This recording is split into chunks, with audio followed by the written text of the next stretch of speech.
순환절 첫째 날 설교. 가스펠로드. 마태복음 21장 1절 22절. 말씀이 성취되는 현실. 예수님께서 예루살렘에 입성하신 다음 이제 마지막 일주일을 보내시게 됩니다. 또 입성하신 다음 십자가 지시는 것까지 쭉 사건이 연결돼 있다는 거죠. 또 주님이 때마침 6월절에 입성하셨다는 겁니다. 이것은 6월절 어린 양이 되시기 위해서 그렇게 하셨다는 것인데 곧 예수님의 행동과 말씀은 전부 다 메시지가 있고 의미가 있다는 이야기예요. 그래서 예루살렘에 입성을 하시는데 왕으로 입성하신 것이죠. 그래서 어제 우리가 종려주일을 보냈습니다만 예수님이 길에서 호산나 다윗의 자손이여 하는 찬송 소리를 들으셨다는 겁니다. 그리고 이때 종려나무 가지를 흔들었다고 해서 우리가 종려주일이라고 부르지 않습니까? 그리고 그 왕 되신 주께서 우리를 다스려 달라는 것이죠.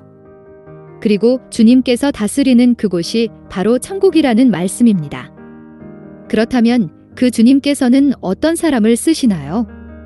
그는 예수님의 다스림을 받는 사람을 쓰신다는 겁니다. 그래서 오늘 우리가 주님이 쓰시는 사람의 특징 3가지를 살펴볼 텐데 첫 번째는 하나님의 말씀을 듣는 자들을 쓰신다는 것이고요. 두 번째는 그의 말씀대로 따르는 자들을 쓰시고 세 번째로는 믿음으로 깨달은 자들을 쓰신다는 거죠. 그 내용이 1절에서 11절까지 나옵니다. 왜 우리가 살아가면서도 그런 경험을 할 때가 있지 않습니까? 그거 그때 안 했으면 어쩔 뻔했어. 무슨 얘기냐면 그 당시에는 별 의미를 두지 않은 행동이었지만 시간 지나 보니까 그 행동이 정말 내 인생을 크게 바꾼 중요한 순간이었다는 이야기거든요. 마찬가지로 신앙생활 중에도 우리가 그런 고백을 할 수 있다는 겁니다. 내가 그때 예수님 안 믿고 그 말씀에 순종하지 않았더라면 어쩔 뻔했냐고. 뭐 그런 고백을 충분히 할 수 있다는 사실이에요. 그러니까 신앙생활이란 처음부터 다 알고 따라가는 길이 아니라는 거죠. 오늘 본문을 순서대로 보면 먼저는 2 제자를 부르셔서 건너편 마을로 가라고 하십니다. 그리고 거기에 매인 나귀 새끼를 풀어서 끌고 오라고 하셨다는 겁니다. 그리고 주께서 쓰시겠다고 말하고 데리고 왔죠. 그리고 이 과정들 속에 반복적으로 나타나는 내용은 그렇습니다. 듣고 따랐다, 듣고 따랐다 하는 내용이 반복되고 있다는 거예요. 그리고 이것이 우리 신앙의 패턴이라는 말씀입니다.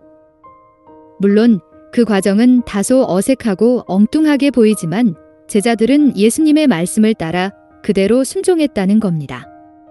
그리고 오늘 우리의 신앙생활도 바로 그 과정 속에서 이루어진다는 거죠. 다만 그 하나님의 말씀에 내가 순종할 준비가 돼 있느냐는 겁니다. 이미 하나님께서는 100% 다 우리를 위해 준비하셨거든요. 그리고 이제 그 준비된 곳에 가서 스위치 버튼을 누르는 일만 나한테 맡기셨다는 겁니다. 그러니까 그 일에 순종하면 된다는 뜻이고요. 두 번째는 말씀을 따라 행하는 것이죠. 또 항상 이야기 드리지만 신앙이라는 것은 알고 가는 게 아니라 믿고 가는 겁니다. 아브라함도 자기가 어디로 갈지 알고 간 게 아니라 그냥 주님의 말씀 따라 믿고 간 것 아닙니까? 그리고 간 다음에서야 깨닫게 되는 것이죠.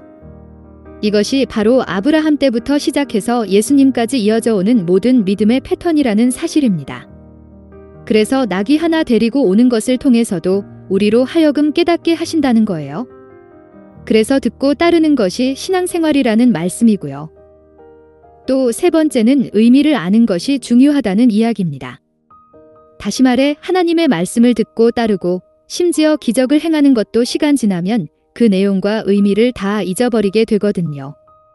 그러니까 항상 우리가 말씀을 통해서 그 의미를 다시 새롭게 깨달아야 한다는 겁니다. 우리 1절부터 3절까지 말씀을 함께 읽겠습니다. 그들이 예루살렘에 가까이 가서 감람산 벳바게에 이르렀을 때에 예수께서 2 제자를 보내시며 이르시되 너희는 맞은편 마을로 가라 그리하면 곧 매인 나귀와 나귀 새끼가 함께 있는 것을 보리니 풀어내게로 끌고 오라. 만일 누가 무슨 말을 하거든 주가 쓰시겠다 하라 그리하면 즉시 보내리라 하시니. 그러니까 주님의 말씀을 이 2 제자가 그대로 따라서 순종했다는 거죠. 그리고 그 의미는 말씀에 대한 성취라는 겁니다. 스가랴 9장 9절의 말씀에 보시면 그는 겸손하여서 나귀를 타시나니 나귀의 작은 것 곧 나귀 새끼니라는 말씀이 있지요. 이 말씀이 지금 이루어졌다는 거예요. 그러면 여기서 우리에게 주는 핵심은 무엇입니까? 내 현실이 하나님의 말씀에 성취되는 장이 되어야 한다는 것입니다. 내 삶 전체가 그저 어영부영하는 삶이 아니라 말씀을 듣고 따랐을 때 뭔가 이루어졌잖아요. 그러면 그게 그냥 우연한 일, 기적적인 일이라고 하지 말고 이것이 하나님 말씀의 성취라는 사실을 인정하라는 거예요. 아, 하나님께서 내 삶을 통해서 주의 말씀을 성취하시는구나. 그렇게 이해해야 한다는 거죠. 그러니까 오늘 우리가 살아가는 삶이 그냥 대충 사는 게 아니라는 겁니다. 이것은 하나님의 말씀을 성취하시는 나의 현실이라는 거예요. 오늘 예수님도 예루살렘 성에 들어가실 때 말씀이 성취됐다고 선언하시지 않습니까? 우리 4절에서 7절까지 말씀을 함께 읽겠습니다. 이는 선지자를 통하여 하신 말씀을 이루려 하심이라 일러스되 시온 딸에서 이르기를 내 왕이 내게 임하나니 그는 겸손하여 나귀 곧 멍에 매는 짐승이 새끼를 탔도다 하라 하였느니라. 제자들이 가서 예수께서 명하신 대로 하여 나귀와 나귀 새끼를 끌고 와서 자기들의 겉옷을 그 위에 얹음에 예수께서 그 위에 타시니. 여러분, 여기 보시면 겉옷을 벗었다고 하는데요.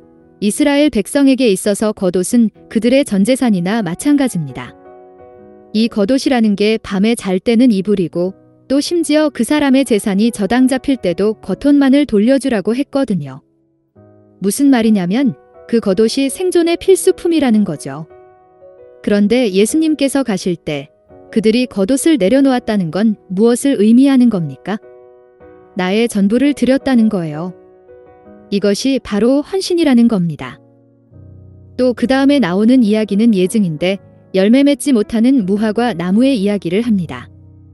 그런데 이 이야기가 당시의 성전의 상황과 겹쳐지는 이야기라는 거죠.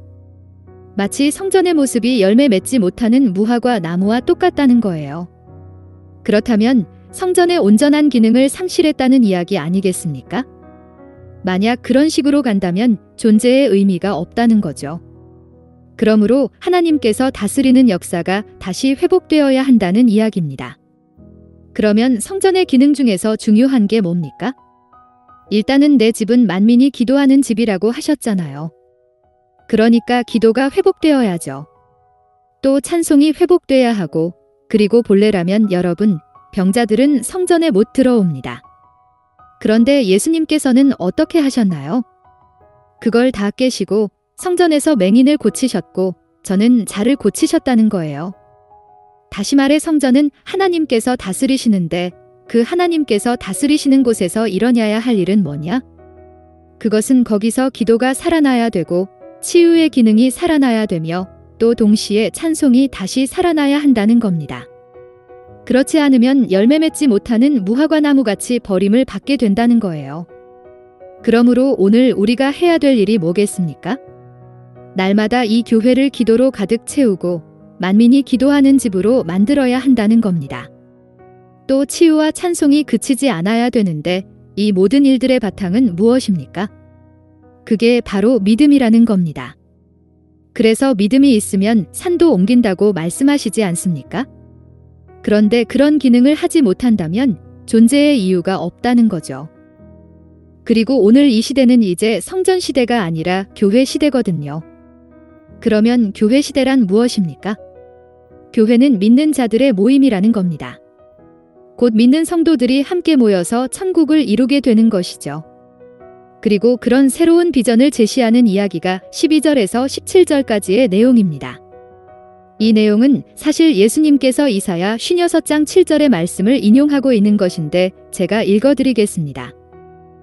내가 곧 그들을 나의 성산으로 인도하여 기도하는 내 집에서 그들을 기쁘게 할 것이며 그들의 번제와 희생을 나의 제단에서 기꺼이 받게 되리니 이는 내 집은 만민이 기도하는 집이라 일컬음이 될 것임이라. 여기 만민이 기도하는 집이라는 게 뭡니까? 이방인들까지도 다 모여서 기도하는 집이라는 겁니다. 곧 만민이 모여 기도하는 집이 되는 것이 하나님의 비전이라는 거예요. 심지어 믿지 않는 이방인들까지도 다 와서 하나님 앞에 기도하게 하는 것이 목적인데 이방인들은 내쫓아 버리고 거기서 장사하고 환전했다는 겁니다. 그리고 거기서 제사할 사람들을 대상으로 이득을 취했다는 거예요. 한마디로 돈벌이하고 또 이권 장사를 했다는 거죠. 다시 말해 기도하는 집이 성전이 기능을 상실했다는 사실입니다. 그래서 예수님께서 가서 그들이 하는 잘못된 일들을 다 뒤집어 엎었다는 거예요. 우리 12절과 13절 말씀을 함께 읽겠습니다. 예수께서 성전에 들어가사 성전 안에서 매매하는 모든 사람들을 내쫓으시며 돈 바꾸는 사람들의 상과 비둘기 파는 사람들의 의자를 둘러 엎으시고 그들에게 이르시되 기록된 바 내 집은 기도하는 집이라 일컬음을 받으리라 하였거늘 너희는 강도의 소굴을 만드는도다 하시니라. 다시 말해 무슨 이야기입니까? 성전이 올바로 기능을 하지 못하면 이미 다 끝났다는 겁니다. 그리고 이제부터는 교회 시대가 오는데 교회는 뭡니까? 이제부터는 우리 몸이 곧 성전이라는 말씀이거든요.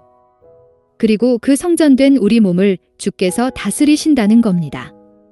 그러니까 우리가 이제 뭘 해야 되겠어요? 우리 몸을 기도하는 집으로 만드는 것이죠. 또 내 몸을 치유하는 통로로 만들고 찬송하는 곳으로 만들어야 한다는 겁니다. 그래서 우리 몸을 성전으로 만들어야 한다는 거예요. 그게 우리 성도가 할 일이라는 겁니다. 그리고 14절에 보시면 맹인과 저는 자들도 치유해 주시죠. 이것 역시도 성전이 해야 하는 일이고요. 그래서 오늘 성전된 우리도 이런 기능들을 우리 안에서 다시 회복해야 한다는 말씀입니다. 또 찬송하는 일을 해야 하는 것이죠. 그러므로 교회가 이런 정상적인 기능을 다시 회복해야 한다는 거예요. 그래서 여러분, 교회의 역할은 믿음으로 기도하는 것이고요. 믿음으로 치유하는 것이며 또 믿음으로 찬송하는 겁니다. 그렇게 하면 역사가 일어난다는 거예요. 무슨 복잡한 이야기가 전혀 아니라는 거죠. 그 모든 일을 믿음으로 한다는 이야기입니다. 그리고 또 우리가 예수님께 붙어 있으면 자연스레 이 과정에서 열매를 맺는다는 거예요. 그래서 우리가 참된 믿음의 사람들이라면 열매를 맺자고 애쓰는 게 아니라 자연스레 열매가 맺힌다는 겁니다. 마태복음 7장 20절에 보시면 그렇게 말씀합니다. 이러므로 그들의 열매로 그들을 알리라. 그래서 예수님이라는 나무에 붙어 있으면 우리는 자연스레 열매를 맺는다는 거예요. 그리고 그 붙어 있는 행동이 바로 믿음입니다. 그래서 여러분, 믿음이라는 것은요, 나를 믿는 게 아니라 주님을 의지하는 게 믿음이라는 이야기예요. 그리고 우리 인간의 감각과 경험은 언제나 오류가 있거든요. 다시 말해 내 이성적 판단, 내 합리적 경험이라는 것이 얼마나 헛된 것인지를 빨리 깨달아야 한다는 말씀입니다. 그래서 약간 똑똑한 사람은 자기를 믿지만 아주 똑똑한 사람은 하나님을 믿습니다. 그러므로 오늘 이 새벽에 여러분 모두가 다 똑똑한 사람 되십시오.